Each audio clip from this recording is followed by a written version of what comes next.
আমার কাছে কিতাব আছে, ওয়াজাআত সাকরাতুল মাউতি বিল হক, এটা আরবি কিতাব, এটার নামে এটাই আমি পড়ছি এখানে, এটাই আমি আলোচনা করতে চাচ্ছি অল্প একটু।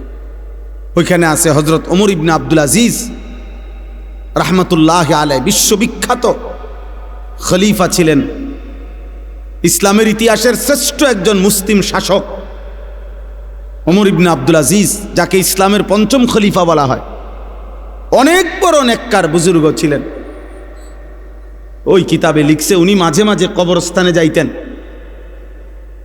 আর কবরস্থানের দিকে তাকাইয়া নিজে নিজে বলতেন, ইয়া মাউতু মাজা ফাআলতা বিল আহিব্বা, হে মৃত্যু, হে কবর, বলো না আমার বন্ধুদের সাথে তুমি কি করেছো, আমার বন্ধুরা কোথায়? আইনাল আহবাব আইনাল আসদিকা আইনাল জুল্লাস আইনাস সাম্মার। অর্থ হইল আমার বন্ধুরা কোথায়, আমার ভালোবাসার মানুষগুলো কোথায়, আমি যাদের সাথে বসতাম তারা কোথায়, আমি যাদের সাথে রাত জেগে গল্প করতাম আমার সেই বন্ধুরা কোথায়? তুমি তাদের সাথে কি করেছো, তারা কই এখন?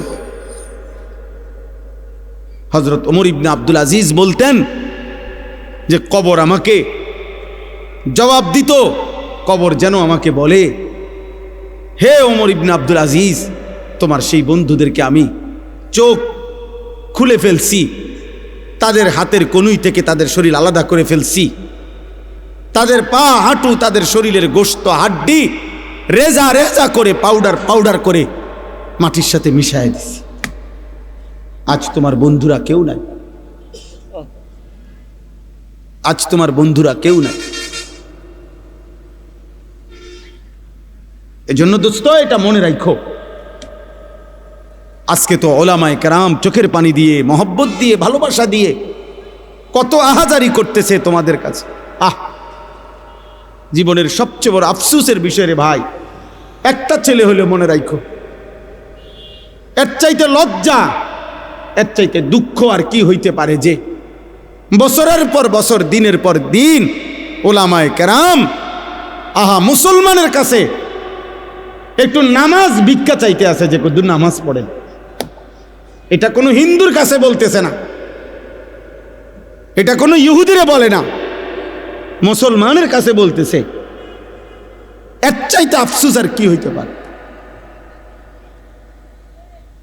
বুঝেন না হিসাবটা? বলো ছেলেরা, বাপ তোমরা নিজেরা পরিচয় দিচ্ছ মুসলমান, তুমি বলো তোমার বাবা মুসলমান, মা মুসলমান, তুমি মুসলমান। যতবার তোমার ধর্মের পরিচয় জিজ্ঞাসা করছে ততবারই তুমি বললা ধর্ম তোমার ইসলাম, রব তোমার আল্লাহ, নবী তোমার মুহাম্মাদুর রাসূলুল্লাহ সাল্লাল্লাহু আলাইহি ওয়াসাল্লাম, কিতাব তোমার কোরআন, তুমি বললা তুমি মুসলমান। হায়, অথচ খোদার 365 দিন, এক বছর এমন পার হয়েছে যেই এক বছরে নাফরমান কোনো দিন ফজরের নামাজ পড়ে না। হায় নির্লজ্জ, বেহায়া, এই অসভ্য, কেমনে নিজের পরিচয় দিলা মুসলমান? মুসলমান এত বড় জানোয়ার হয়? মুসলমান 365 দিন নামাজ পড়ে না, এটারে মুসলমান বলে? তোমার বিবেকে কি বলে? তোমার ইনসাফে কি বলে বেটা? তোমার বিবেকে কি বলে? একটা ছেলে বলো, একজন বাবা বলেন 30 বছর একজন মুসলমান সুদ খায়, এটা মুসলমানের বাচ্চা?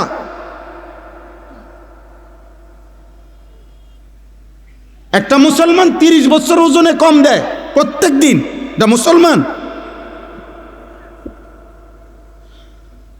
একটা মুসলমান বুঝি প্রত্যেক দিন নর্তকীর ছবি, নাটক, সিনেমা, নাচ, গান, টেলিভিশন দেখবে, এটা মুসলমান? একটা মুসলমান বুঝি 60 বছর পর্যন্ত বিড়ি সিগারেট খাবে, এটা মুসলমান? একটা মুসলমান বুঝি 60 বছর বয়সও কথায় কথায় গালিগালাজ করবে, এটা মুসলমান? ইনসাফ বলো ভাইয়া। যদি মানুষ হয়ে থাকো, জানোয়ার না হও, যদি ইনসান হও, যদি মায়ের পেটে জন্ম নিয়ে থাকো, যদি কোনো মুসলমান মার দুধ খাইয়া থাকো ছেলে, তাহলে মুসলমান এত বড় নিকৃষ্ট কেমনে হয়?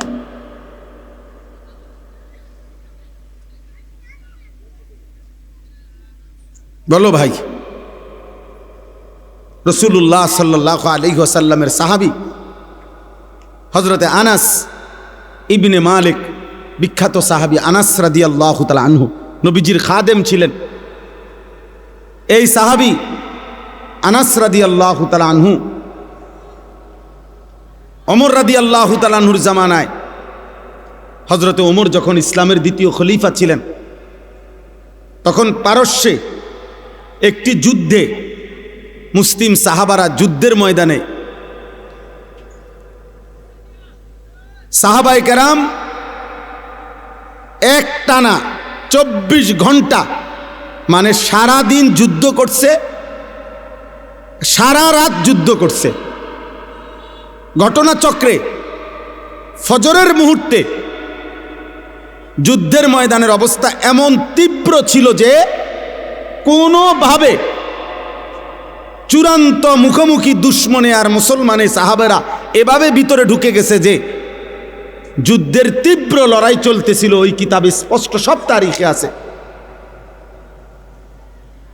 ফজরের নামাজ ওয়াক্ত চলে যাইতেছে, কিন্তু মুসলিম সাহাবীরা যুদ্ধের ময়দানে যুদ্ধটা শেষ করতে পারতেছে না কোনোভাবে।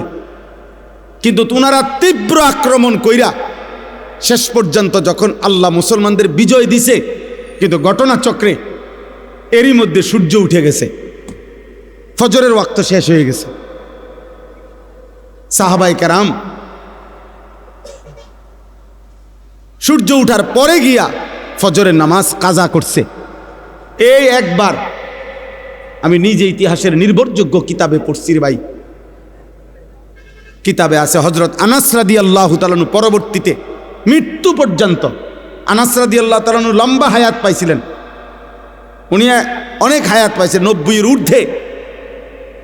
পরবর্তী একেবারে বৃদ্ধ অবস্থায়ও যখনই ওনার কাছে ওই যুদ্ধের ঘটনা বলতো, মুসলমানদেরকে আল্লাহ বিজয় দিছেন, উনিও ছিলেন ওই যুদ্ধে, উনি অজরে কাঁদতে শুরু করতেন, কসম খোদার। তো অন্যান্যরা যখন জিজ্ঞেস করতো যে আনাস রাদিয়াল্লাহু তাআলা আনহুকে, সাহাবী আপনি এই যুদ্ধের কথা বললেন, কাঁদেন কা? এই যুদ্ধে তো মুসলমানদের পরাজয় হয় নাই, বিজয়ী হয়েছে, আপনি কাঁদেন কেন? উনি বলছে আল্লাহর কসম, এটাই তো সেই যুদ্ধ যেই যুদ্ধ জীবনে আমার একবার ফজরের নামাজ কাজা করে ফেলছে।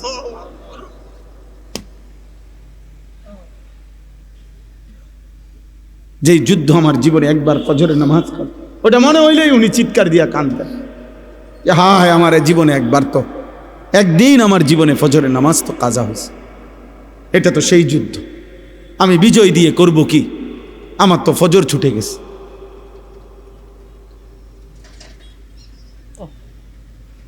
পুরা হায়াতে একদিনের একটি ফজরের নামাজ কাজা হয়েছে, ছেড়ে দেয় নাই। এর জন্য দোস্ত এই পরিমাণ কাঁদছেন যে মৃত্যু পর্যন্ত কাঁদছেন, মৃত্যু পর্যন্ত এই কথা মনে রাখছেন। 18 বছর 20 বছরের প্রিয় ভাই, কিশোর নওজোয়ান সন্তান, আমার 16 বছরের সন্তান আছে। তাইলে তোমরা যাদের বয়স 16, তুমি আমার সন্তান, তুমি আমার সন্তান। আমি তোমারে বললাম 18 বছর 20 বছরের ছোট ভাই, তোকে আমি বললাম, জানতে চাইলাম তোমার কি মনে আছে মোট তোমার এই পর্যন্ত কতগুলো ফজরের নামাজ ছুটে গেছে?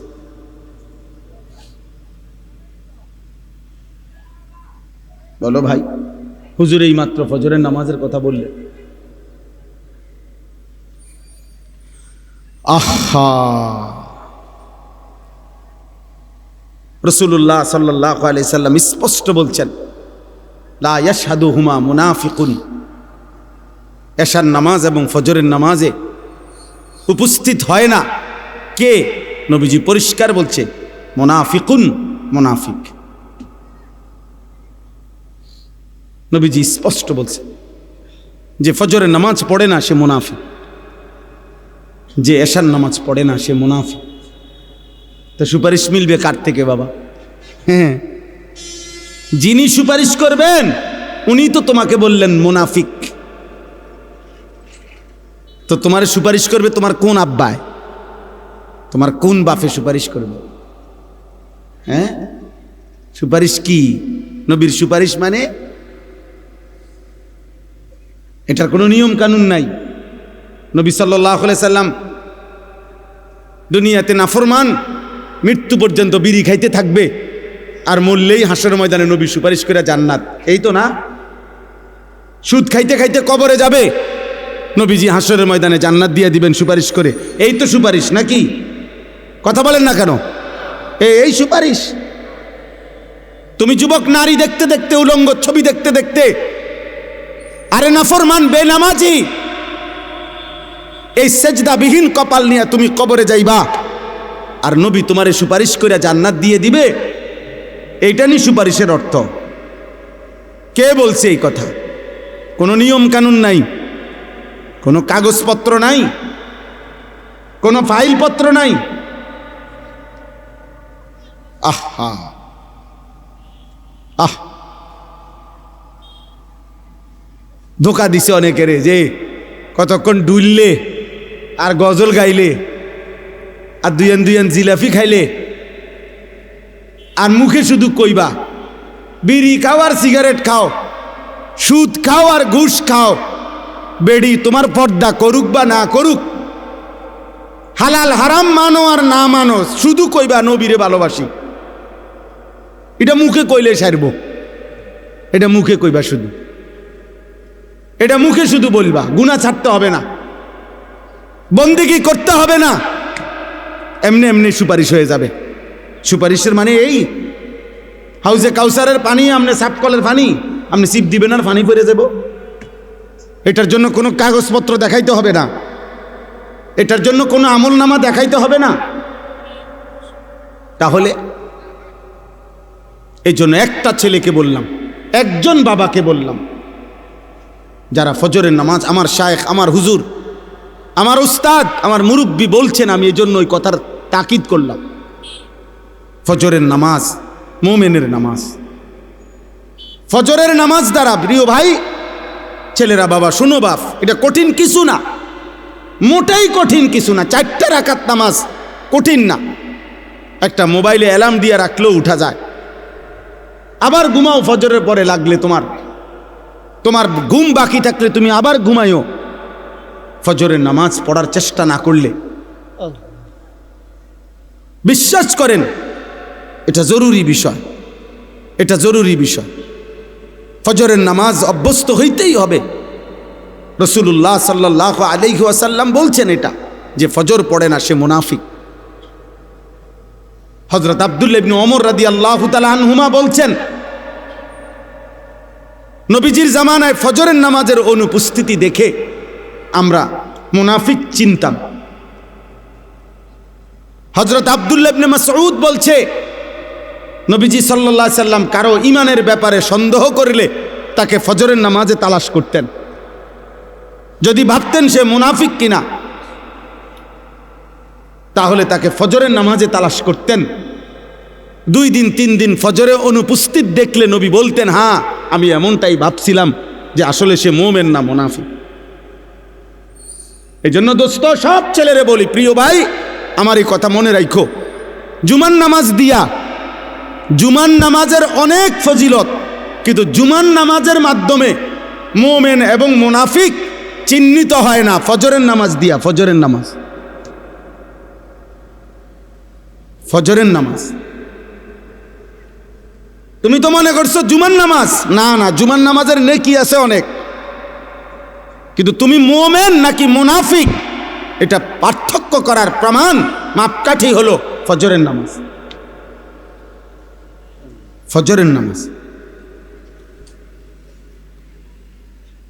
এজন্য হযরত আব্দুল্লাহ ইবনে মাসউদ বলছেন, রাসূলুল্লাহ সাল্লাল্লাহু আলাইহি সাল্লামের জামানায় চিহ্নিত মুনাফিক যারা, মানে বাস্তবিকে যারা সবাই জানতো মুনাফিক মানুষের মধ্যে, অনেক মানুষ আছে গ্রামে এলাকায় সিল মারা, এতে যে চিহ্নিত সুদখোর, এটা মানুষের চিনে, এমন আছে না? হ্যাঁ, চিহ্নিত ডাকাত, চিহ্নিত হারামখোর, এটা মানুষ চিনি কিনা বলেন? এরকম 2-4 জনের নামে সিল লেগে যায় মানুষের, মানুষ চিনে যে এতে একবার চিহ্নিত জুয়ারি, নেশাখোর, এতে গাঁজাখোর, সবাই জানে। সকল থানার মধ্যে, প্রত্যেক থানায় আপনার ওই এলাকার চিহ্নিত সন্ত্রাসী, চাঁদাবাজ, চোর, ডাকাত, ছিনতাইকারী, নেশাখোর, গাঁজাখোর, ফুট্টাখোর, বাবাখোর, ডাইলখোর, হারামখোর, এগুলোর তালিকা আছে, সম্ভাব্য তালিকা এগুলো আছে, এগুলোর ফাইল থাকে, তুমি জিগাও গিয়া। তো হযরত আব্দুল্লাহ ইবনে মাসউদ বলেন, নবীজির জামানায় এরকম যারা চিহ্নিত মুনাফিক, মানুষে জানতো ভিতরে ভিতরে যে সে মুনাফিক, কিন্তু সে তার মুনাফিকি ঢাকবার জন্য তিনি বলেন যে ওই চিহ্নিত মুনাফিকরাও ফজরের নামাজের জামাতে আসতো, যাতে মানুষ স্পষ্ট মুখের উপরে মুনাফিক না বলে, পিছে পিছে কয় কিন্তু সামনাসামনি যেন না বলে, এই জন্য ফজরের নামাজে আসতো। আব্দুল্লাহ ইবনে উবাই মদিনার মুনাফিকদের সর্দার ছিল, সে প্রথম কাতারে নামাজ পড়ত, যাতে মানুষে মুনাফিক না ডাকে। এই জন্য দোস্ত অনুরোধ করলাম, ফজরের নামাজ বিজয়ের নামাজ, ফজরের নামাজ ইনকিলাব, পরিবর্তনের নামাজ। আজকে এই জন্য আমার হুজুরের ওই কথার থেকে আমিও গুরুত্ব দিলাম। তোমরা একটা একটা ছেলে, মনের আমার কাছে কিতাব আছে গাড়িতে, আরবি মোটা কিতাব, ওই কিতাবের মধ্যে লিখছে ইহুদিদের ধর্মগ্রন্থ তাওরাতের মধ্যে আছে, এই কথাটা মনোযোগ দিয়ে শোনো, ইহুদিদের তাওরাত কিতাবের মধ্যে আছে মুসলমানদের ওই জামাত, মুসলমানদের ওই দলের দ্বারা ইহুদিদের চূড়ান্ত পতন হবে, ইহুদিরা চূড়ান্তভাবে ধ্বংস হবে। কিতাবে লিখছে তাওরাতের ভবিষ্যৎবাণী হলো আল্লাযীনা কানু ফি সালাতিল ফজরি কা সালাতিল জুমআ, মুসলমানদের যেই জামাত ফজরের নামাজে ওই পরিমাণ, জুমার নামাজে যেই পরিমাণ। কসম খোদার, ফজর আর জুমা বরাবর না হলে ওই দলের হাতে, ওই ব্যক্তিদের হাতে ইহুদিদের পতন হবে না, বরাবর হইতে হবে। এখন আমাদের জুমার নামাজ আর ফজরের নামাজ বরাবর, আরে মুসল্লি বরাবর 50, 4 ভাগের 1 ভাগ। আমাদের বিজয় অনেক দূরে, আমাদের বিজয় এখনো অনেক দূরে, আমাদের বিজয় এখনো অনেক দূরে। আমাদের বহু মেহনত, আরো রক্ত ঝরাইতে হবে, আমাদের আরো চোখের পানি পড়বে বাপ। আজ তো শুধু গাজাবাসী কাঁদতেছে, আজ তো শুধু ফিলিস্তিনের মজলুম কাঁদতেছে বাপ। গতকালকে রাত্রেরও খবর হলো প্রায় 4.5 লক্ষের চাইতে বেশি ফিলিস্তিনি ছোট ছোট মাসুম বাচ্চা নিয়া বাড়ি ঘর ছেড়ে দিয়ে অজানা উদ্দেশ্যে, আজকের খবর সব পত্রিকার খবরে আসছে, কারো কোনো গন্তব্য নাই, কোথায় যাবে জানে না, পথে পথে হাঁটতেছে খালি পায়ে, একজোড়া জুতাও নেই। আজকে রাতে, মানে গতকাল রাতে, নৌবহর যেই জাহাজ সমুদ ফ্লোটিলা, অর্থাৎ এক বিশাল নৌবহর, অনেক দেশের সম্মিলিত মানুষ, আমাদের বাংলাদেশেরও একজন আছে, যারা ফিলিস্তিনে সাহায্যের জন্য যাচ্ছিল, তাদেরকে আটকায় রাখছে, বাধাগ্রস্ত করছে। কোনোভাবেই এই সভ্য পৃথিবীতে, আধুনিক পৃথিবীতে ভাইয়া, কোনোভাবেই তোমাদের আর মোবাইলের নেশা শেষ হইল না। তোমরা নাড়িয়ে দেখো বাবা, তোমরা উলঙ্গ ছবিয়ে দেখো, তোমরা আর আল্লাহকে সেজদা দিও না, কারণ তোমাদের আল্লাহও লাগবে না, তোমাদের মরণও লাগবে না। তোমরা দেখো, নারী দেখো, ছবি দেখো, মোবাইলের অশ্লীল দৃশ্য দেখো, আর মোটরসাইকেল চালাও, আর সমবয়স্ক বন্ধুদেরকে আড্ডা দাও, নেশা করো, গাঁজা খাও, যা মন চায় তাই করো, কারণ তোমাদের উপরে কোনো মুসিবত আসবে না। তোমাদেরকে শয়তান বলে দিছে, তোমাদেরকে ইবলিস বলে দিছে, তোমাদেরকে শয়তান বলে দিছে যে তোরা ঘাবড়াইস না, তোরা নাফরমানি করতে থাক, আমি দেখব তোদেরকে। হ্যাঁ, ইন্নামা ইয়াদউ হিজবাহু লিয়াকুনু মিন আসহাবিস সাঈর। আল্লাহ বলছে শয়তান তার দলবলকে ডাকতেছে প্রতিদিন যেন সকলে মিলে জাহান্নামী হয়, জাহান্নামী হয়। দুশ্মন আমাদেরকেও ছাড়বে না রে বাপ, আমাদেরকেও ছাড়বে না। আমাদের পার্বত্য চট্টগ্রাম হাতছাড়া হওয়ার পথে। আমাদের পার্বত্য চট্টগ্রাম বাংলাদেশের এই 3টা জেলা রাঙ্গামাটি, বান্দরবন, খাগড়াছড়ি সহ ওই সাইড যে কোনো মুহূর্তে হাতছাড়া হওয়ার পথে। এই যে এই পরিমাণ একটি ঘটনাকে কেন্দ্র করে খাগড়াছড়িতে আজকে কয়দিন টানা 24 ঘন্টা মারামারি, হানাহানি, গোলযোগ, আগুনে পুরানো হচ্ছে বাংলাদেশে। বাংলাদেশে বাংলাদেশে বাংলাদেশ যে কোনো কেউ বাংলাদেশের ম্যাপ কে বুঝবো, কারে বুঝাইবো? মোবাইল টিপাই তো তোমার সময় হয় না, বুঝবা কি তা? বাংলাদেশের মানচিত্র দেখলেই বোঝা যাবে এ কোনা দিয়া পার্বত্য চট্টগ্রাম। এটা এমন একটা জিনিস যেটা কেচি দিয়ে যদি এমনি কাইটা দেয় এটা আলাদা হয়ে যাবে, বাকি এটা থাকবে। যেই কোনো সময় কেচি দিয়ে কাটার মতো। বাংলাদেশের 10 ভাগের 1 ভাগ হলো এই 3টা জেলা, আর বাকি 61টা জেলা বাংলাদেশের 9 ভাগ। বিশাল অঞ্চল, জেলা যদিও 3টা, এরিয়া অনেক বড়, বিশাল বড় এরিয়া। পার্বত্য চট্টগ্রাম যদি হাতছাড়া হয় তো কক্সবাজার সমুদ্র সৈকত সহ সেন্ট মার্টিন সব হাতছাড়া হয়ে যাবে। আর কিছুদিন পরে দেখবা উত্তরবঙ্গ নাই, রংপুর বিভাগের 8টি জেলায় প্রতিদিন খোদার কসম প্রতিদিন মুসলমান খ্রিস্টান হচ্ছে।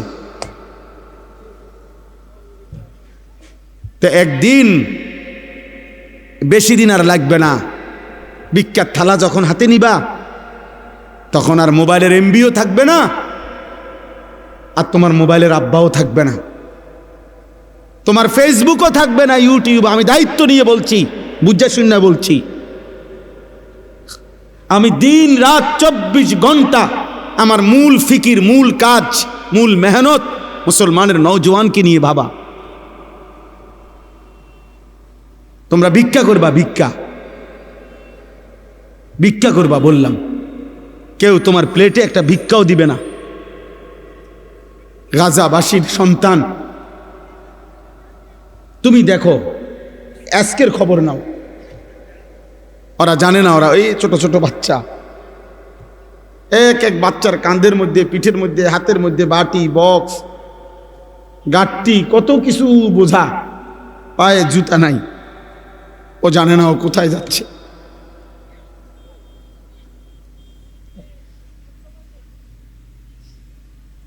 ও জানে না ও কোথায় যাচ্ছে। আমার একটা 4 বছরের মেয়ে আছে, আমি প্রতিদিন রাত্রে 2টা, 2:30, 3টা বাজে মাহফিল থেকে যখন যাই ওই পর্যন্ত আমার মেয়েটা সজাগ থাকে। আমি গেলে কিছুক্ষণ আদর করলে, বুকে জড়ায় ধরলে, আদর করলে, আমার লগে কিছু কথা থাকে তার, ও তার ভাই বোন অন্যগুলার নামে বিচার দেয় আমার কাছে, ওই মারছে, এই করছে, সেই করছে, এগুলা শুইনা আদর করে দিলে তোই আমার মেয়ে ঘুমায়। তো গাজার 4 বছরের বাচ্চা মেয়ে হতো এমন, ও তো বাবার আদর চায়, মায়ের আদর চায়। ও জানে না ওর গন্তব্য কোথায়। সে যদি মেয়েটা যদি, বাচ্চা ছেলেটা যদি তার মাকে বলে, মা কোথায় যাচ্ছি আমরা, কি বলবে মা?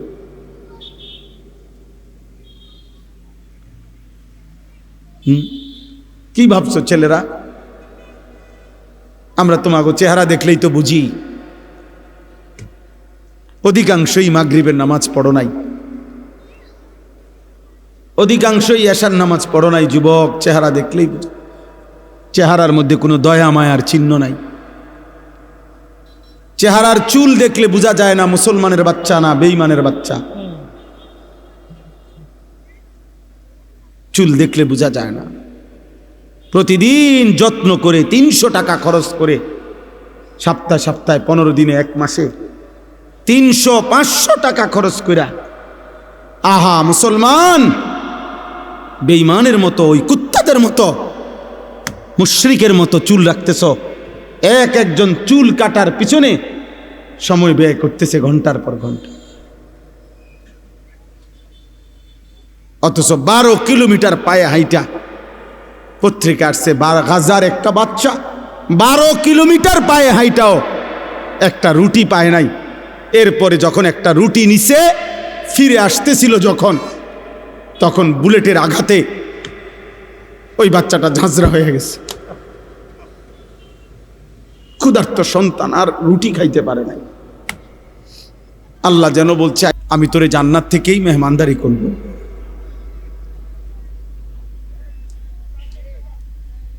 আমি তোকে জান্নাত থেকেই মেহমানদারি করব। এই জন্য বাপ, আমি একজন ছেলের আশায় আছি। আমি কোনো প্রার্থী না, আমার কোনো মার্কা নাই, আমি কোনো নির্বাচনী জনসভায় আসি নাই। আমি আশা করি কোনো একজন ছেলেও যদি ভাবো যে আমার বদলানো দরকার, আমার আল্লাহর সাথে, আমাদের আল্লাহ ছাড়া আগেও কেউ ছিল না, আগামীতেও কেউ নাই। আমরা বেঈমানদের মতো সমপরিমাণ, আমরা যদি 200 কোটি মুসলমানও রাত দিন মাড়ি গাড়ি পরিশ্রম করি, তারপরও কাফের মুশরিকদের সমপরিমাণ দুনিয়া, অর্থ সম্পদ, ক্ষমতা, অস্ত্র সরঞ্জাম আমাদের হবে না। আমি বললাম এটা হবে না। আল্লাহ যদি কাফের চাইতে বেশি পরিমাণ দুনিয়া ইমানদারদেরকে দিত, তো নবী মুহাম্মদকেই দিত। কথা বোঝো নাই? রাসূলুল্লাহ সাল্লাল্লাহু আলাইহি সাল্লামকেই দিত, কারণ ওনার চাইতে বেশি তোমারে ভালোবাসে। কথা বলে না? নবীজির চাইতে বেশি ভালোবাসে তোমারে। তো যেদিন আল্লাহর নবী পেটে ক্ষুধার কষ্টে 2টা পাথর বাঁধছিলেন, সেদিন আল্লাহ ছিলেন? কথা বলে না? আরে আল্লাহ ছিল কিনা বলো না? যেদিন নবীজি সাল্লাল্লাহু আলাইহি সাল্লামের দান শহীদ করা রক্তে উহুদের প্রান্তরে পড়েছিলেন ঘন্টার পর ঘন্টা, সেদিন আল্লাহ ছিল? তো তুমি বুঝো না, দুনিয়া মিলবে না বেঈমানের মতো। আমরা যদি বিল্ডিং বানাই 30 তালা, তো বেঈমান স্বাভাবিক বিল্ডিং বানাবে 150 তালা। তুমি ওই পর্যন্ত যাবে কোন দিন? তোমার বিল্ডিং যেদিন হবে 330 তালা, ওদের বিল্ডিং হয়ে যাবে 200 তালা।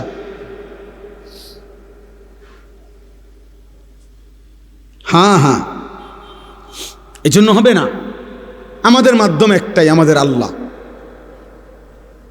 আমাদের মাধ্যম, আমাদের সম্পর্ক, আমাদের রাত গভীরের কান্না, আমাদের চোখের পানি, আমাদের সাধ্যমতো প্রস্তুতি এবং আল্লাহর মদদ, এটাই আমাদের বিজয়ের মাপকাঠি।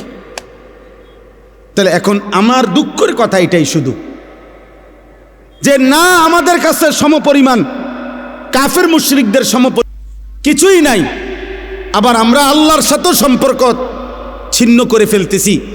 নামাজও পড়ি না, রোজাও রাখি না, হারাম করে যে 30 বছর হারাম খায়, এটা কি সুদখোর, তে প্রতিদিন হারাম খাচ্ছে, প্রত্যেক দিন ওজনে কম দেয়।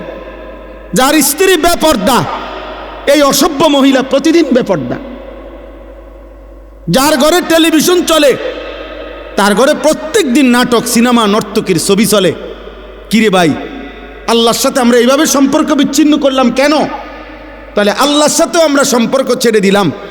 তোমরা ছেলেরা নামাজও পড়ো না, সেজদাও করো না, আবার দুনিয়ায় বাঁচবার জন্য কাফেরদের সমপরিমাণ অস্ত্র, ক্ষমতা, সম্পদ, এটাও তো তোমাদের নাই। তো টিকবা কেমনে? না আল্লাহ আছে তোমার, না তোমার দুনিয়াবি সম্পত্তি আছে, তো কিছুই তো নাই। তো তুমি বাঁচবা কেমনে? আগামী দিনে টিকবা কেমনে? তোমরা আগামী দিনে টিকবা কিভাবে? কি মনে হয় আর কারো উপরে আক্রমণ করবে না তো? কথা বলে না কেন? না না না, আর করবে না। এরা বলে দিছে যে শুধু আমাদের ক্ষোভ শুধু পড়ে, বাকি সব মুসলমান আমাগো বন্ধু। তাহলে বলো ভাই, বলো এজন্য দয়া করে, আমাদের আল্লাহ ছাড়া কেউ নাই। আমাদের খবর, আমাদের কথা শুনবার মতো আমাদের আল্লাহ। আমাদের খবর নেবে একজনই, তিনি আল্লাহ। তিনি আল্লাহ। আমাদের দুনিয়া শেষ না, আমাদের মৃত্যু, আমাদের কবর, আমাদের আখেরাত, আমাদের হাসর, এটা আমাদের মূল টার্গেট। মূল টার্গেট। হাকিমুল উম্মত মুজাদ্দিদুল মিল্লাত হযরত মাওলানা শাহ আশরাফ আলী থানভী রাহমাতুল্লাহ আলাই, ওনার মুনাজাতের মধ্যে আছে, আজীবন উনি যেই মুনাজাত করতেন আমাদের কওমি মাদ্রাসাগুলোতে শেখানো হয়, ওইখানে আছে একটা লাইন, এটাও হাকিমুল উম্মত বলতেন, কোন পৌঁছেগা হামে তেরে সওয়া। আয় আল্লাহ, আপনি ছাড়া আমাদের কথা জিজ্ঞাসা করে কে? আমগো খবর নেয় কে? আমগো খবর নেয় কে? দুনিয়াবি কোন দেশকে, কোন সংস্থা, কোন সংঘ কাউকে পাত্তা দেয় না। ওই দিন জাতিসংঘে সে যখন বক্তব্য দিতে দাঁড়াইছে, সব দেশের প্রেসিডেন্ট অধিকাংশই চলে গেছে সব জাতিসংঘের সদর অফিস থেকে, হলরুম থেকে, মানে তার বক্তব্যের মুহূর্তে সবাই উঠে চলে গেছে। এখন আমি মাত্র ওয়াজ করতে বইলাম, আর আপনারা যদি সব উঠটা জানগা আমার দেখা, তাহলে আমার কাছে এটা প্রেস্টিজে লাগবে কিনা? কথা বলে না কেন? আমার লজ্জা লাগবে না যে এটা ইন্নারিল্লা, আমার এটা করলোটা কি? এত বড় বেইজ্জতি আইন না? কিন্তু ওই বেঈমান প্রায় 100 দেশের প্রেসিডেন্ট বের হয়ে গেছে, কিন্তু সে 1 মিনিটের জন্য লজ্জিত হয় নাই, বরং সে তার পুরা বক্তব্য জাতিসংঘের সদর দফতরে সে বক্তব্য পেশ করছে এবং সে বুঝাইছে পরিষ্কার, সারা পৃথিবী একসাথে এক মাঠে বললেও আমি যার উপরে 1 সেকেন্ডের জন্য আক্রমণ থামাবো না, থামাবে না বলছে। অর্থ হইল জাতিসংঘ ওরা চালায়, পৃথিবীর সমস্ত সংবাদ সংস্থা ওরা চালায়, পৃথিবীর মাল্টিন্যাশনাল আন্তর্জাতিক যত কোম্পানি ওরা চালায়, আমেরিকার প্রেসিডেন্ট ইহুদিদের সিদ্ধান্তে হয়, সারা পৃথিবীর সমস্ত কলকাঠি নাড়ে ইহুদিরা। বাহ্যিকভাবে তাদের ক্ষমতাই যে তুমি আমি যে কাউকে চাইলে মিনিটের মধ্যে করে ফেলবে, পৃথিবীর থেকে নিশ্চিহ্ন করে দিবে। আর এটা আমরা মাথায় রেখেই চলি, হারায় গেলে হারায় গেলাম, অসুবিধা কি? মরে গেলে মরেই গেলাম, মরে যাওয়ান তো আর কোনো শরমের কিছু না। কথা বলে না? কিন্তু ওরা কাউকে পাত্তা দেয় না। এক আল্লাহর আযাব ছাড়া, আল্লাহর ফয়সালা ছাড়া, মুমিনের চোখের পানি ছাড়া, আমাদের সম্মিলিত হিম্মত ছাড়া, আল্লাহর মদদ ছাড়া, বাহ্যিক কোনো শক্তি, বক্তৃতা, বিবৃতি দিয়া এই বেঈমানরে থামানো যাবে না। ফেরাউনরে বক্তৃতা দিয়ে নি থামাইছে না মহান আল্লাহর গজব দিয়ে? নমরুদকে বক্তৃতা দিয়ে নি থামাইছে না আল্লাহর গজব দিয়ে? হ্যাঁ, তো সেই মালিককে তো বলতে হবে, আল্লাহর কাছে তো চাইতে হবে, আল্লাহকে তো সেজদা দিবে। চলো ভাই, আজকে নিয়ত করি আমরা সবাই দিল থেকে আমাদের মৃত্যু, আমাদের কবর, আমাদের আখেরাত, এটা আমাদের মূল বিষয়। সবাই মিলে নিয়ত করো। কিশোর ছেলেরা, আমার আশা ভরসার এক কেন্দ্রস্থল নওজোয়ান, তোমরা সিদ্ধান্ত নাও, এমনটা কইরো না বাপ। নিজেদেরও ক্ষতি হবে, ইসলামেরও ক্ষতি হবে, মুসলমানদেরও ক্ষতি হবে বাপ। তুমি আল্লাহ চাহে তো তোমাদের যাদের বয়স 16, 18, 20, 22 বছর, বাবা তোমরা তো আল্লাহ চাহে তো বিয়ে করবা, আল্লাহ যদি হায়াত দেয়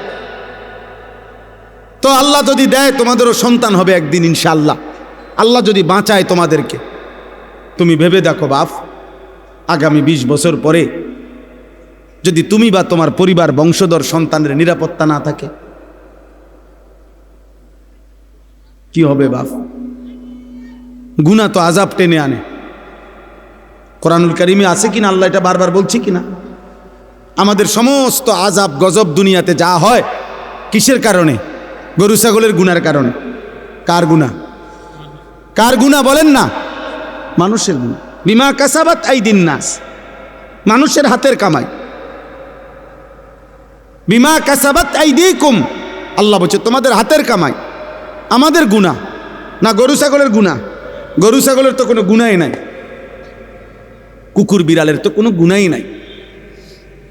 আমাদের গুনাহ আমাদের উপরে আযাব আনবে। নবীজি বলছে তোমাদের গুনাহ তোমাদের উপরে আগুনের বৃষ্টি আনবে। খোদার কসম হাদিস। তোমাদের গুনাহ তোমাদের জন্য ভূমিকম্প টেনে আনবে। তোমাদের গুনাহ তোমাদের মাটি ধসায় দিবে। তোমাদের গুনাহ তোমাদের চেহারা বিকৃত করে দেবে। তোমাদের গুনাহ তোমাদের উপরে পাথরের বৃষ্টি বর্ষণ হবে। হ্যাঁ, ফারতাকিবু ইনদা যালিকা রিহান হামরা ওয়া জালজালাতান ওয়া খাসফান ওয়া মাসখান ওয়া কাযফান। আল্লাহ নবী সাল্লাল্লাহু আলাইহি সাল্লাম বলছে কিয়ামতের পূর্ব মুহূর্তে আগুনের লাল বৃষ্টি হবে, জালজালাতান ভূমিকম্প হবে, খাসফান ভূমি ধসিয়ে দেওয়া হবে, মাসখান চেহারা বিকৃত করা হবে, কাযফান পাথরের বৃষ্টি বর্ষণ হবে। ওয়া আয়াতিন তাতাবাউ কানিজামিন কুতিয়া সিলকুহু। নবীজি বলেন একটার পর একটা এভাবে আযাব আসবে যেন এই তসবির দানা এখান দিয়ে কাইটা দিলে 100 দানা পড়তে মাটিতে কয় ঘন্টা লাগবে? আল্লাহর নবী খোদার কসম এবং উদাহরণ দিয়ে বলছে কানিজামিন কুতিয়া সিলকুহু, যেমন তসবির দানা মালা যেমন কেটে ফেললে সব ফুল পড়ে যায়, মালা বানাইলে সব দানা পড়ে যায় একটার পর একটা। যদি 10 মিনিট বৃষ্টি হয় তাহলে বৃষ্টির ফোঁটা যে জমিনে পড়ে এক এক ফোঁটার মাঝখানে ব্যবধান কয় মিনিট? বুঝেন নাই কথা? বৃষ্টির ফোঁটা পড়ে যে এক ফোঁটা পড়ার কয় মিনিট পরে আরেক ফোঁটা পড়ে? অনবরত অনবরত অনবরত কিনা না ব্যবধান আছে? ব্যবধান। আল্লাহ নবী বলছে কাওয়ামামাকিল কাতর, তোমাদের উপরে মুসিবত আসবে বৃষ্টির পানির ফোঁটার মতো, তসবির দানা ছিঁড়ে ফেলার মতো। কাকিতাইল লাইলিল মুজলিম, এগুলো সব কিয়ামতের পূর্বের কথা। এটি হয়ে গেছে এই যে কথা না, নূহ নবীর জমানার কথা বলে না। নবীজি বলছে অন্ধকার অমাবস্যার রাত্রির মতো তোমাদের উপরে মুসিবত আসবে, কিছুই খুঁজা পাইবা না। কি করা উচিত? আল্লাহর নবী বলছে ইউসবিহুর রাজুলু মুমিনান ওয়া ইউমসি কাফিরান। সকালবেলা থাকবা মুমিন, সন্ধ্যা হয়ে যাবা কাফের। সন্ধ্যায় ছিলা মুমিন, সকালে হয়ে যাবা কাফের। আল্লাহর নবী সাল্লাল্লাহু আলাইহি সাল্লাম এক সাহাবী হুযাইফাকে বলছিলেন, হুযাইফা যদি কোনোদিন আল্লাহর পথে চলতে গিয়ে কাউকে খুঁজে না পাও তাহলে একা গাছের শিকড় গোড়ালি কামড়াইয়া ধরা একা হলেও দ্বীনের উপরে থাইকো। ওয়ালাউ আন তাআদ্দা বিআসলি শাজারাতিন হাত্তা ইউদরিকাকাল মাউত ওয়া আনতা আলা যালিক। মৃত্যু পর্যন্ত আমি অনুরোধ করলাম, আমরা বলার চেষ্টা করছি, আমরা তোমাকে বুঝাইবার চেষ্টা করছি। আপনারা যারা বাবা আছেন, অভিভাবক আছেন, আপনারা আপনাদের ছেলের প্রতি যত্নবান হন। খাট পালং আর সোফার ফার্নিচার, বিল্ডিং আর ইট, টাইলস আর বাথরুম নিয়া এত ব্যস্ত হইয়েন না। 1000 বছর যাবত, লাখো বছর মানুষ টাইলস ছাড়াও ঘুমাইছে বাপ, ইমান ছাড়া যেন না ঘুমায়। মাটির বিছানায়ও ঘুমাইলে কিছু হয় না রে বাপ, কিন্তু সেজদা ছাড়া ঘুমাইলে বিপদ হবে রে বাপ। আপনার ছেলে যদি মাটির বিছানায়ও ঘুমাইতো অসুবিধা হতো না, যদি ফজরের নামাজ পড়তো। আর লাখ টাকার যদি পালঙ্কেও ঘুমায় অথচ ফজরের নামাজ পড়ে নাই, তো বিপদ হবে আপনারও, আপনার ছেলেরও, মেয়েরও, স্ত্রীরও। অতএব দয়া করে 2 কথা বললাম। এক, প্রিয় ভাই তোমরা মনে রাখো, বাবা যদি আগামীর পৃথিবী নিরাপত্তা, আমাদের জানমালের নিরাপত্তা হতে হয়, আমাদের আল্লাহর সাথে সম্পর্ক ছাড়া হবে না। শুধু বাংলাদেশের একটা দল 2টা দল নিয়ে ভাবলে হবে না, সারা পৃথিবীর দিকে খেয়াল রাখতে হবে। সারা পৃথিবীর শক্তি যেই কোনো মুহূর্তে পৃথিবীর যেই কোনো অঞ্চলের মুসলমানদের উপরে আক্রমণ করার জন্য প্রস্তুত। আর একবার শুরু করলে আরেকবার ঘুরে দাঁড়াইতে কষ্ট হয়ে যাবে। আজকে ৭৬ বছর যাবৎ ফিলিস্তিনের মুসলমান, এটা হলো ঐতিহাসিক তথ্য। আজকে ৬১ বছর যাবৎ রোহিঙ্গা মুসলমানরা বার্মার বৌদ্ধ কাফেরদের হাতে রক্ত দিচ্ছে। একদিন না, একদিন না, একদিন। আজকে ৭৬ বছর যাবৎ কাশ্মীরের মুসলমান ইন্ডিয়ার বেঈমানদের হাতে রক্ত দিচ্ছে। একদিন না দোস্ত। এই জন্য একবার কাটিয়ে ফিরে গেলে আরেকবার সোজা হইয়া দাঁড়াইতে অনেক সময় লাগবে, অনেক সময় লাগবে, অনেক সময়। এই জন্য এটা একটা বিষয়। আগামী প্রজন্ম নিরাপদ থাকতে হলে তোমরা নামাজ পড়তে হবে। আমার একটা কথা, একটা ছেলে কল্পনা করো, মনে করেন সবাই ভাবেন তো যে এইখানে মনে করেন যদি 10,000 সাহাবী মদিনার কল্পনা করেন নবীজির যুগটা, একটা মিনিট মনে মনে ভাবেন তো আপনারা যে আমাদের নবী সাল্লাল্লাহু আলাইহি সাল্লামের জামানায় মনে করেন 10,000 সাহাবী নবীজির সামনে বসা। কয় হাজার? তো নবীজি তাদের সামনে বসা, এটা হিসাব ধরেন তো 10,000 সাহাবীর মধ্যে গুনলে মানে 1 2 3 4 5 6 7 8 করে গুনলে তো একজন হবে 1, আরেকজন হবে 10,000, হবে না? মানে সংখ্যা হবে কিনা এরকম কথা বলে না। কিন্তু প্রশ্ন হলো এখন আমার যে এবার আমরা কল্পনা করেন তো 1 নম্বর জন মনে করেন সামনে বইছে, আর 10,000 নাম্বার যার সিরিয়ালে উনি মনে করেন একদম পিছনে। তো এই 10,000 সাহাবীর সামনে কল্পনা করেন যে ফজরের নামাজ পড়তো কয়জন, কয় পার্সেন্ট? কথা বুঝছেননি আমার? 5 ওয়াক্ত নামাজ পড়তো কয় পার্সেন্ট? কথা বলে না। হারাম থেকে বেঁচে থাকতো কয় পার্সেন্ট? হালালের উপরে চলতো কয় পার্সেন্ট? হ্যাঁ, তো বিজয় তাদের হবে না, তো আমগুনি হবে। এবার আমরা এখানে হিসাব করি, এখানে আমরা যদি 1000 মানুষ হই তো এবার আমাদের হিসাব করেন, গুনেন, আমরা গুনেন ফজরের নামাজ কয় পার্সেন্ট?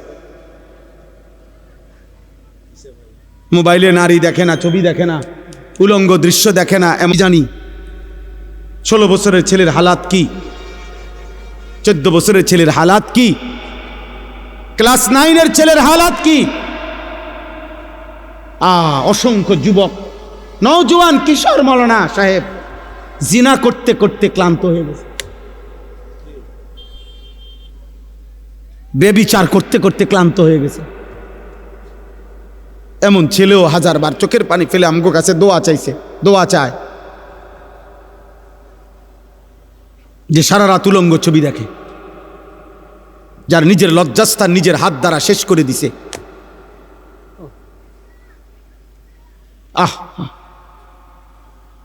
কোন মানুষের শরীরের স্বাস্থ্য, শক্তি, শৌর্য সবকিছুই শেষ করে দিচ্ছে। হ্যাঁ, কি পরিমাণ সন্তান, কি পরিমাণ মানুষ নেশাগ্রস্ত দেখেন। আল্লাহ তাআলা যেটাকে স্পষ্ট হারাম করেছেন, নেশার যেই কোনো জিনিস প্রিয় যুবক, 1 বিন্দু এটাও হারাম, 1 বালতিও হারাম। আল্লাহ নবী সাল্লাল্লাহু আলাইহি সাল্লাম একটা কথা শুধু বলি, মারাত্মক ভয়ঙ্কর একটা কথা আছে। নবীজি বলছে মান শারিবাল খামরা, যে মদ পান করে, নেশা করে, গাঁজা খায়, বাবা খায়, ইয়াবা ট্যাবলেট নেয়, এরকম নেশাগ্রস্ত, খুদার কসম আল্লাহ নবী বলছে তার বড় 2টা ক্ষতি হয়। 1 নাম্বার হলো মান শারিবাল খামরা, যেতে ব্যক্তি নেশা করে, আল্লাহ নবী সাল্লাল্লাহু আলাইহি ওয়াসাল্লাম বলছে তারাকাস সালাহ, সে টোটাল নামাজ ছেড়ে দেয়, তার আর নামাজ পড়ার তৌফিক হয় না। কিন্তু এর পরের কথাটা আরো জঘন্য, এটা বলতেও আমার কলজাটা কাঁপে। নবী সাল্লাল্লাহু আলাইহি ওয়াসাল্লাম বলছে নেশাগ্রস্ত ব্যক্তি অচিরেই ওয়াকা আলা আম্মাতিহি ওয়া খালাতিহি, আপন চাচি, মামি, ফুফি, খালা, চাচাতো বোন, মামাতো বোন, ফুফাতো বোন, খালাতো বোন, এমন নিকট আত্মীয়র সাথে জিনা এবং ব্যভিচার করতে আগ্রহী হয়।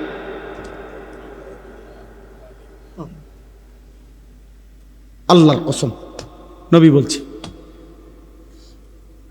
এজন্য যে নেশাখোর ওই জেনাখোর, যে নেশা করে সে জেনাও করে, যে জিনা করে সে নেশাও করে।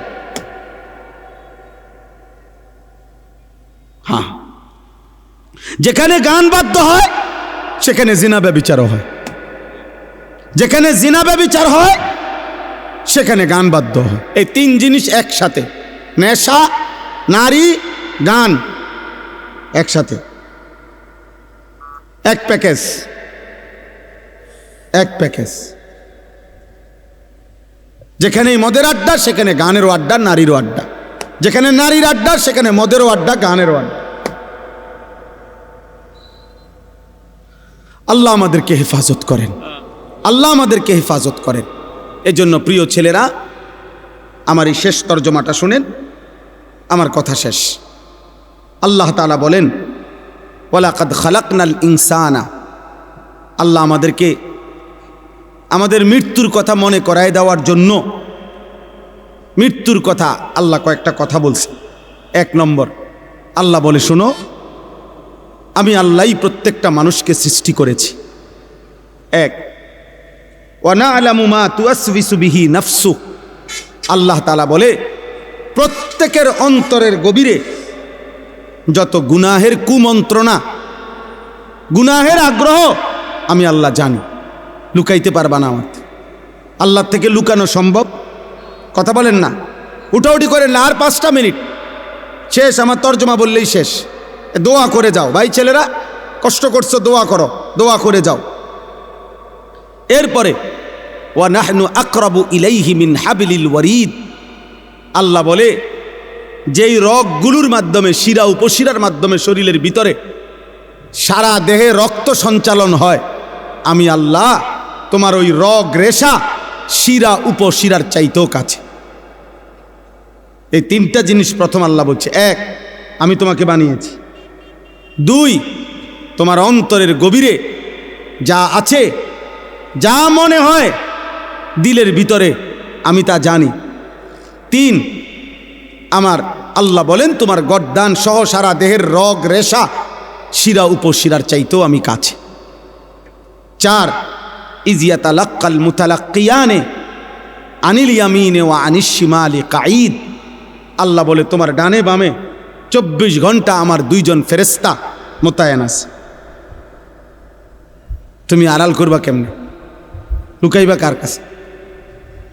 5, মা ইয়ালফিজু মিন কাউলিন ইল্লা লাদাইহি রাকিবুন আতীদ, আল্লাহ বলে তোমার জবান দিয়ে ভালো কিংবা মন্দ যা কিছু উচ্চারণ হয়, জিকির হোক, গালি হোক, ভালো হোক মন্দ হোক, আল্লাহ তাআলা বলেন আমার একজন তৎপর চৌকান্না একজন ফেরেশতা আলাদা তোমার জবানের প্রতিটা উচ্চারণ লিখে রাখছে।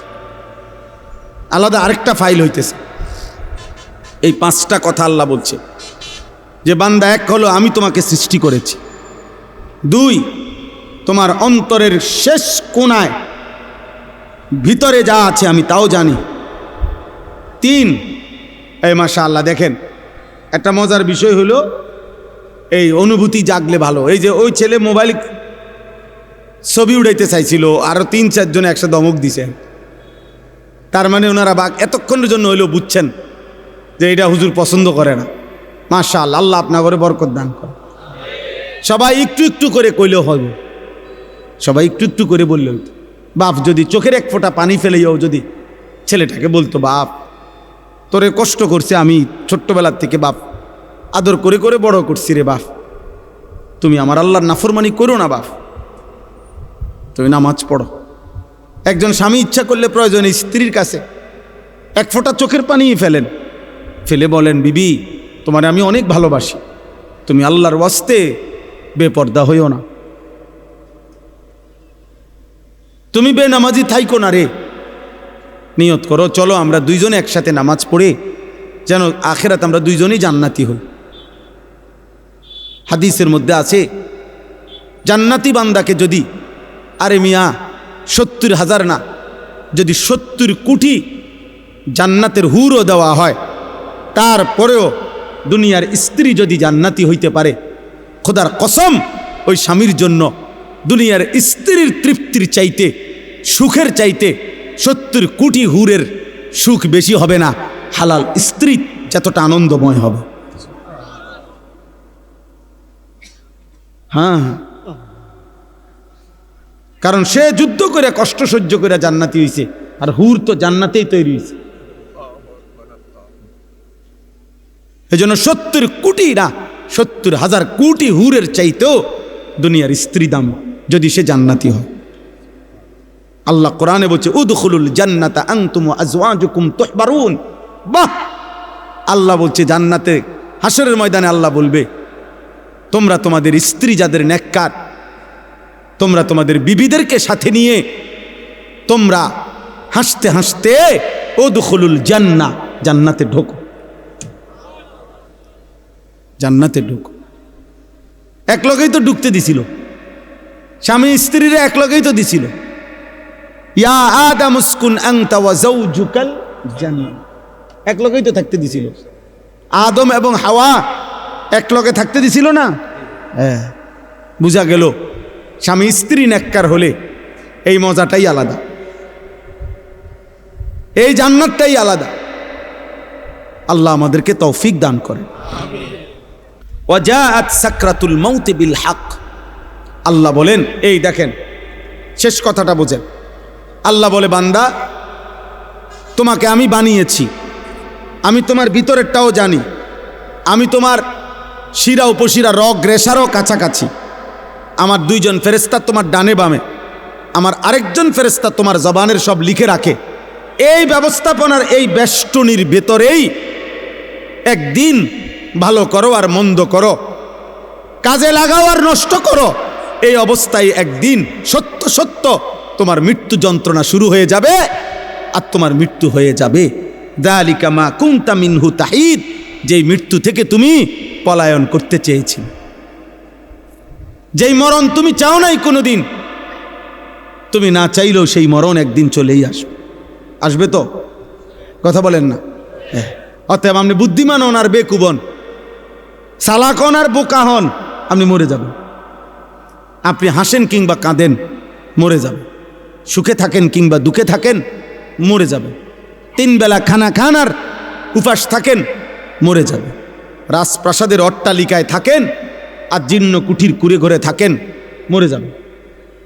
মরতেই হবে বাপ, চলে যেতেই হবে। হবে? কথা বলেন না কেন? হবে? হবে। অতএব দোস্ত, আল্লাহ এটাই বলছেন, বান্দা খামখেয়ালি করো না। অনুফিখা ফিস-সূর যালিকা ইয়াউমুল ওয়াঈদ। আল্লাহ তাআলা বলেন ইসরাফিল ফু দিবে আর হাসরের মাঠ কায়েম হবে। আর হাসরের মাঠই ইয়াউমুল ওয়াঈদ, যেই মাঠের যেই দিনের ব্যাপারে তোমাদেরকে ভয় দেখানো হয়েছিল যে আখিরাতের হাসরের আযাব বড় কঠিন, সেটা কায়েম হবে। ওয়াজাআত কুল্লু নাফসিম মাআহা সাইকুম ওয়া শাহীদ। আল্লাহ বলেন প্রত্যেকটি মানুষকে 2 জন ফেরেশতা হাসরের ময়দানে নিয়ে আসবে। 2 কাঁধের 2 ফেরেশতা, একজন পিছনে থাইকা সামনে আগাইতে থাকবে তাকে, যে আগে বারো আমি পিছনে আছি, আর আরেকজন আমল নামার ফাইলটা হাতে রাইখা তার সাথে সাথে থাকবে। সাইক যিনি, উনি পিছনে থাকবে। শাহিদ যিনি, উনি আমল নামাটা হাতে নিয়ে আল্লাহর সামনে এই ব্যক্তির ব্যাপারে সাক্ষ্য দিবে। আপনি বাইকবেন কোথায়? গাঁটটা চাইয়া একটা চটকোনা দিব ফেরেশতা দেব, বাতিজার ভূত কই যাও? হ্যাঁ, বাঘও কই?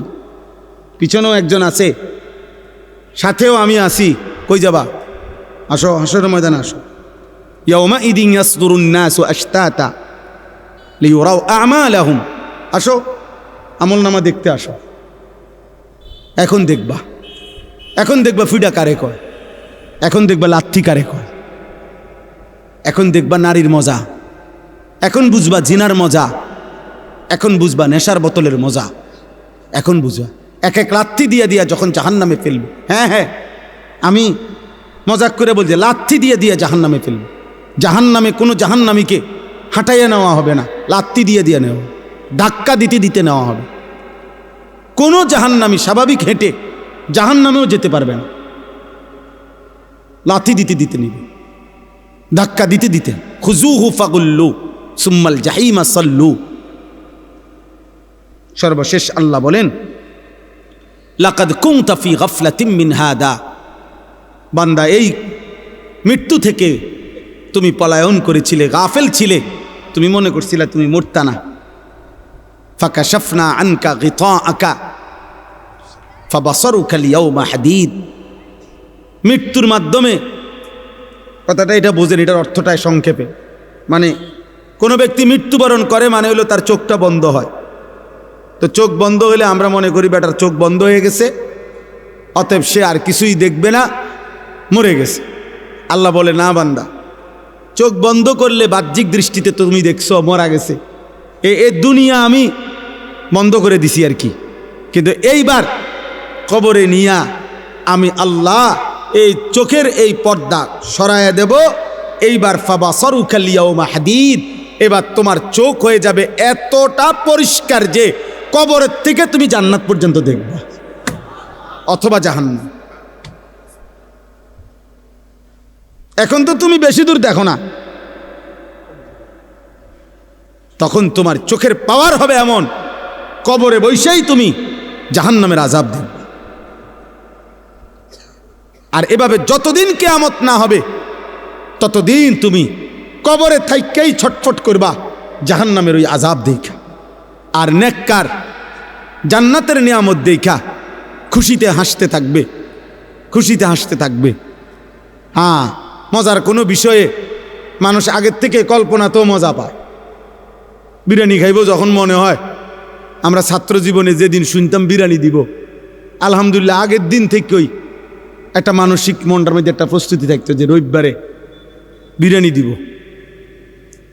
আগের থেকেই ভালো লাগতো। মাদ্রাসা যেদিন ছুটি দিবে এই দাঁড়ার কামে থাকতো। আমার মনে আছে, যদি মনে করেন বৃহস্পতিবারে ছুটি দিবে, আমরা বুধবার দিন কোনো দিন আমার মনে হয় না আমরা বেডিং বিছাইয়া ঘুমাইছি। বুধবার রাত্রে, বুধবারেই বেডিং টেডিং বান দিয়া সব ক্লিয়ার, কোনো রকমে এমনি মাথাটা লাগাইয়া পড়ে থাকতাম। অথচ ছুটি হইল আগামীকাল দুপুরের পরে, কিন্তু মজা লাগতেছে যে বাজ্জাম।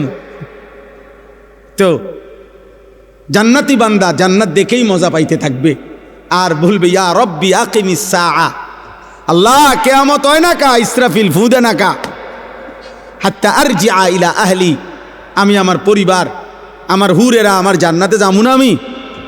আর নাফরমান বলতে থাকবে হাদিসে, ইয়া রব্বি লা তাকুমিস সাআ, আয় আল্লাহ কিয়ামত যেন না হয়, ইসরাফিল যেন ফু না দেয়, আহা এই আযাবে আমি কেমনে থাকি।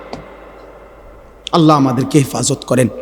অতএব প্রিয় ভাই, একটা ছেলেকে অনুরোধ করছি, দোস্ত আমি অনেকক্ষণ বললাম, ছেলেরা আমার একটা ছেলেকে অনুরোধ করলাম, নষ্ট হইও না, নষ্ট হইও না, নারীর ফান্দে জীবন শেষ করে দিও না, মোবাইলটার দিয়া জীবনটা নষ্ট করে দিও না, একটা মোটর সাইকেলের জন্য এমন সুন্দর একটা যুবক নষ্ট হয়ে যায়ও না, 12,000 14,000 টাকার একটা মোবাইলের কাছে এমন একটা হায়াত, এমন একটা জীবন চরিত্রহীন বানায় দিও না, বরং জীবনটা সুন্দর করার চেষ্টা করেন।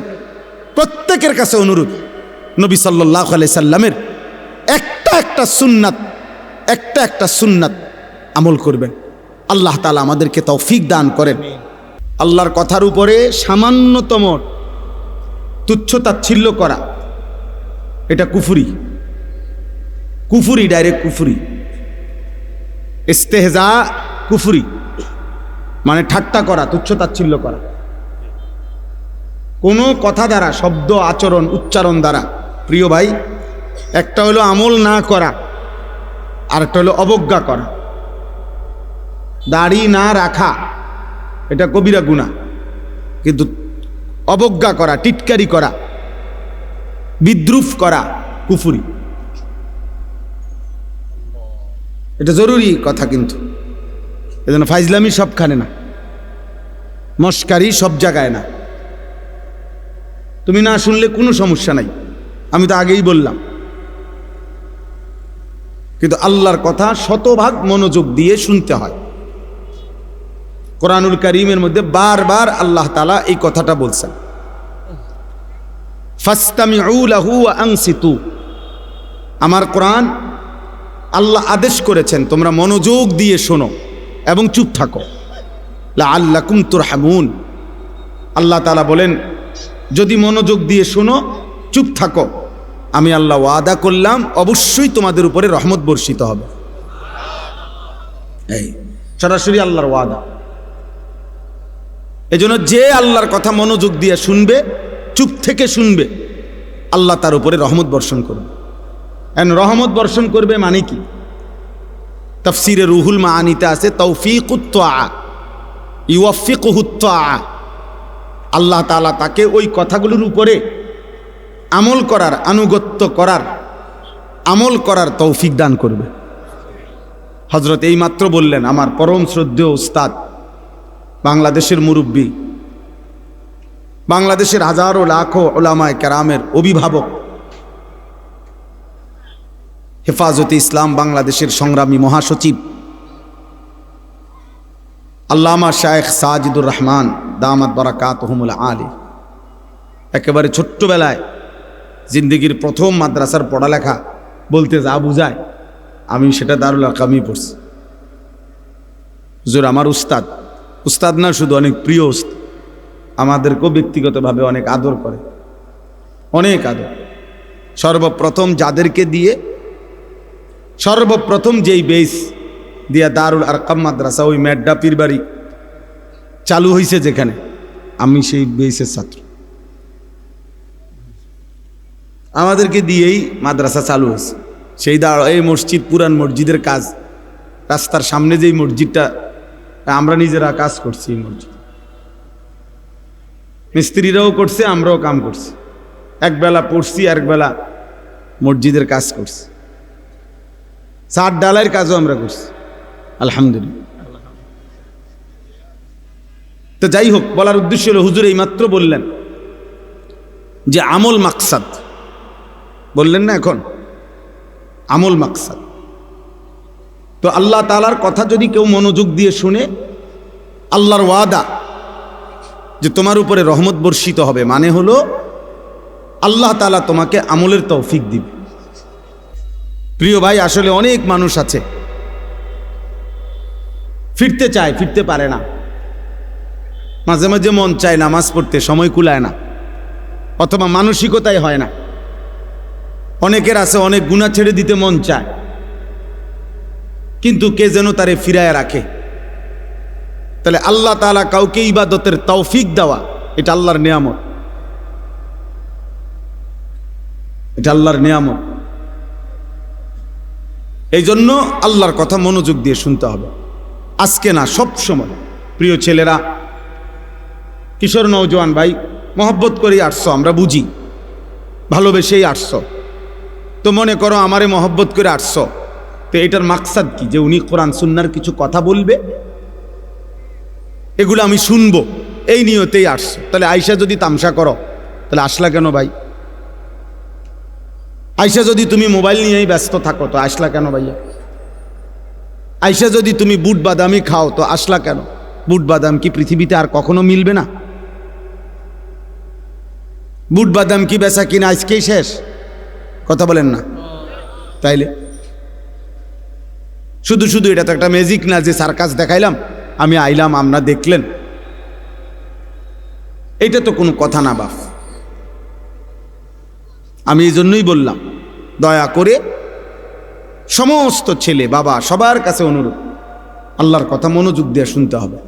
চোখের দিকে তাকাইয়া শুনলে বরকত, চোখের দিকে তাকায়। হাদিসে স্পষ্ট আছে, সাহাবায়ে কেরাম এভাবে আল্লাহর নবীর কথা শুনতেন যেন তাদের গর্দান থেকে মাথাটা আলগা করে রাখছে, অর্থাৎ মাথা থাকলে না নড়ত, এমন নিশ্চুপ এবং এমন মনোযোগ যে মনে হয় যেন মাথাই নাই।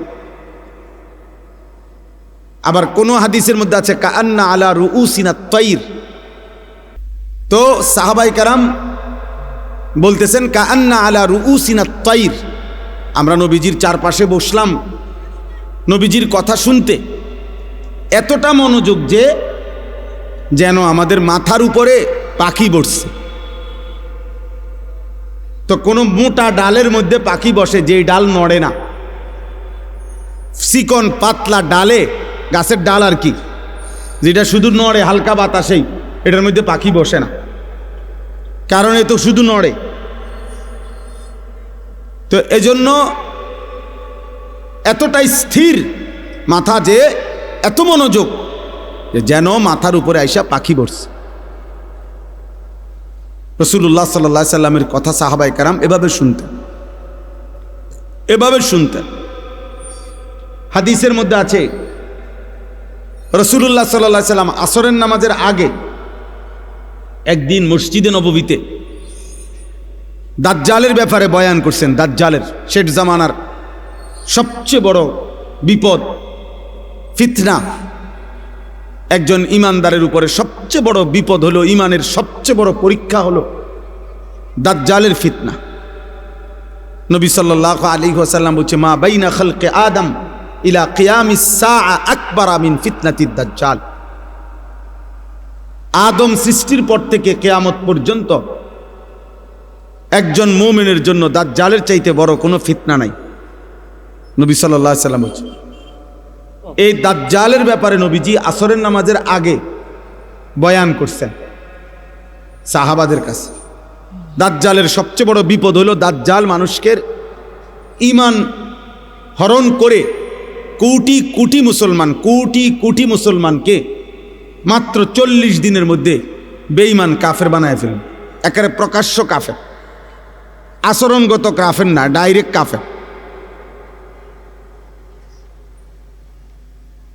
কাফের বানায় ফেলবে। আর কোনো মানুষের জন্য ঈমান হারা হওয়া সবচেয়ে বড় বিপদ। ভাত 2 বেলা না খাইলে কোনো সমস্যা নাই, মাটির ঘরে থাকলেও কোনো সমস্যা নাই, বিছনা খাট পালং সবার সমান না হইলেও অসুবিধা নাই, কিন্তু ঈমান হারা হইলে বড় অসুবিধা। ঈমান হারা হয়ে কবরে গেলে অনন্তকালের জন্য জাহান্নামেই জ্বলতে হবে, আর কোনোদিন মুক্তি মিলবে না। খালিদিনা ফিহা, অনন্তকাল। তো আল্লাহর নবী সাল্লাল্লাহু আলাইহি সাল্লাম এই দাজ্জালের ব্যাপারে সাহাবাদেরকে বর্ণনা করছেন আসরের নামাজের আগে। আর মিসলে আউয়ালে আসরের নামাজ পড়িলে মাগরিব পর্যন্ত এখনো সৌদি আরবে আসরের নামাজের শুরু ওয়াক্ত নিয়ে উলামায়ে কেরামের মধ্যে একটু ইখতিলাফ আছে। আমাদের হানাফি মাযহাব মতে এবং অন্য মাযহাব মতে। তো ধরে নিলাম, তো সাহাবায়ে কেরাম আসরের নামাজ পড়ে নবীজি সাল্লাল্লাহু আলাইহি সাল্লামের সাথে, নবীজি সাল্লাল্লাহু আলাইহি সাল্লাম মসজিদ থেকে বের হইছেন, নিজের ব্যক্তিগত কাজ সেরে মাগরিবের নামাজের পূর্বে নবীজি আবার মসজিদে আসছেন। কিন্তু এই 2-2.5 ঘন্টা টাইমে নবীজি ফিরে এসে দেখছেন ওই আসরের নামাজের আগে সাহাবাদের যাকে যেখানে দেখছিলেন বসা, সে হুবহু ওইখানেই বসে আছে, এক সুতা নড়েও নাই। আল্লাহর নবী সাল্লাল্লাহু আলাইহি সাল্লাম অবাক হয়ে গেছে, আরে তোমরা এত লম্বা টাইম আসরের পরে বের হও নাই, তোমরা এই মসজিদেই বসে রইছো, এখানেই যার যার জায়গায়। এই কথাটা বলতেছিলাম আমি। সাহাবায়ে কেরাম উত্তর দিলেন, ইয়া রাসূলুল্লাহ সাল্লাল্লাহু আলাইহি সাল্লাম, আসরের নামাজের পূর্বে আপনি দাজ্জালের ব্যাপারে যেই বয়ান করছেন, এতে করে আমাদের কলিজার মধ্যে এমন ভয় ঢুকছে, মনে হচ্ছে মসজিদ থেকে বের হলেই দাজ্জাল ঈমানটা নিয়ে নিবে। এই ভয়ে যে যেখানে আছি এখানে বসেই রইছি, মাগরিবের আজান পর্যন্ত আর উঠি নাই, যেন দাজ্জাল ঈমানটা না নেয়। এই ছিল সাহাবায়ে কেরামের মনোযোগ, সাহাবায়ে কেরামের বুঝ এবং সাহাবায়ে কেরামের আমল। যে এখন শুনছে, অথচ তারা জানে নবীজির হায়াতে দাজ্জাল বের হবে না, নবীজি বলছে, কিন্তু এরপরও এতটা ভয় করছেন। এজন্য দোস্ত, কোনো বক্তা আসলো, সবাই মিলে হুড়াহুড়ি করে দেখে গেলাম, সবাই যার যার মতো ফিরে গেলাম, যে যেমন আছে তেমনই রয়ে গেলাম। প্রিয় ভাই আমার, এতে তেমন কোনো ফায়দা নাই। জনপ্রিয়তা একটি ধোঁকা, এটা ধোঁকা, এটা অজব, আত্মমুগ্ধতা তরিকতের ভাষায়, তাসাউফের ভাষায় এটা অন্তরের একটি মন্দ রোগ। এই যে মানে আমার এখন অনেক জনপ্রিয়তা, আমার অনেক ভক্ত, নিজের কাছেই নিজে অবাক হওয়া, অথবা অন্যরাও মনে করা কারো কোনো জনপ্রিয়তা দিয়ে বক্তারও কোনো লাভ নাই, শ্রোতারও কোনো লাভ নেই। এটা স্পষ্ট মনে রাখতে হবে। আজকে যদি আমারে বাংলাদেশের 1 কোটি মানুষ না 10 কোটি মানুষও আমারে যদি চিনে, তা আমার কবর রাজাব মাপত তো লাভ হলো কি? তাহলে আমার জনপ্রিয়তা দিয়ে আমার কি লাভ হলো? তা আমি এই জনপ্রিয়তা দিয়ে ঘাস নি কাটব? বলেন বলেন। তারপরে এবার আপনারা বলেন, মনে করেন আমার 1 কোটি মানুষ চিনে, তো আপনার কি লাভ? চিনে আমারে না, তো আপনার কি তা? বলো, একটা ছেলে বলো, বাবা তোমার কি লাভ? আমারে চিনে আরি বুঝলাম, মনে করো আমার 10 কোটি মানুষ চিনে, তো তোমার কি হইছে? তোমার ফায়দা কি? আমারে চিনলে তোমার কি? আমারে না চিনলে তোমার সমস্যা কি? আমি কি তোমার ভাত খাই? তাই এই জন্য বুঝাইলাম, জনপ্রিয়তা দিয়ে বক্তারও কোনো ফায়দা নাই, শ্রোতারও কোনো কি নাই, ফায়দা নাই। ফায়দা ওই এক জিনিসেই, ঈমান এবং আমল। ঈমান এবং আমল, ঈমান এবং আমল, এটাই বাঁচার মাধ্যম, এটাই মুক্তির মাধ্যম। আমার জন্য, আপনাদের জন্য, ছেলেরা তোমাদের জন্য, বয়স্ক বাবা আপনাদের জন্য। আমরা এইসব মিলে এলে হইতো না। আমি আপনার উপরে খুশি, আপনি আমার উপরে খুশি, তাহলে তো আমরা মিলে দিলে ব্যস্ত নাকি? হ্যাঁ, না না, মিলে দিলে কুমিল্লা, ব্যস্ত না। আমাদের দেশে কয় মিল্লা জিল্লা কুমিল্লা। তার মানে আপনি আমারে টাকা 500 দিছেন, আমি আপনার চা বন খাওয়াইছি, আমরা মিল্লা গেলে হবে না। আমাদের প্রত্যেককেই আলাদা আলাদা। ওয়া কুল্লুহুম আতিহি ইয়াউমাল কিয়ামাতি ফারদা। আল্লাহ তাআলা বলেন, তোমাদের প্রত্যেককেই কিয়ামতের দিন আমি আল্লাহর সামনে একজন একজন, ফারদান আই ওয়াহিদান, আমি আল্লাহর সামনে এসে দাঁড়াতে হবে। ওয়া কুল্লুহুম আতিহি ইয়াউমাল কিয়ামাতি ফারদান আই কি ওয়াহিদান, একজন একজন, একজন একজন, একজন একজন। বাপ সন্তানের সাথে আসবে না, সন্তান বাবার সাথে আসবে না, স্বামী স্ত্রীর সাথে আসবে না, স্ত্রী স্বামীর সাথে আসবে না, ভাই বোনের সাথে যাবে না, বোন ভাইয়ের সাথে আসবে না, বন্ধু বন্ধুর সাথে আসবে না।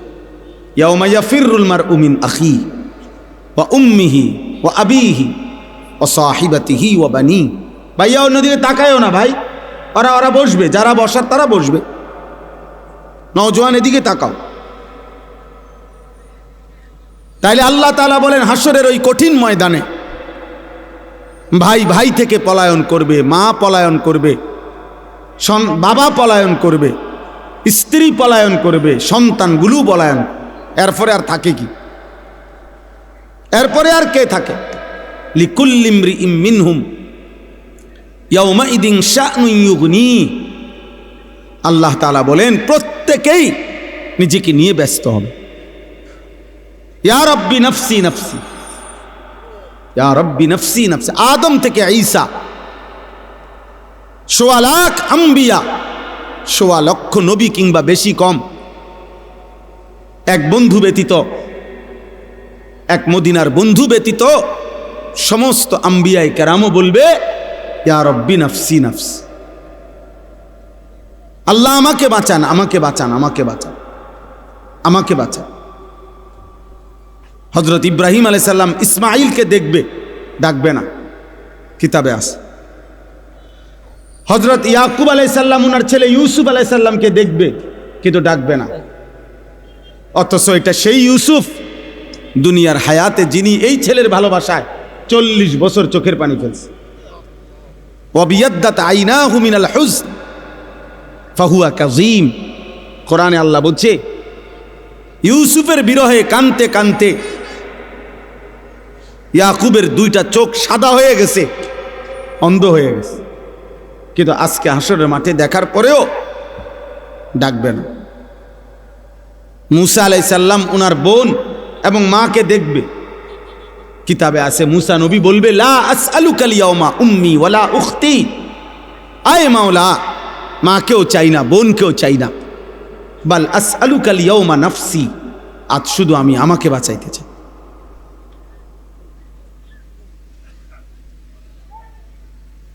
জিব্রাইলের মতো ফেরেশতা সাল্লাম, আয় আল্লাহ আমাকে নিরাপদ রাখেন, আমাকে নিরাপদ। রব্বি লা তুখজিনি ইয়াউমা ইউবআসুন।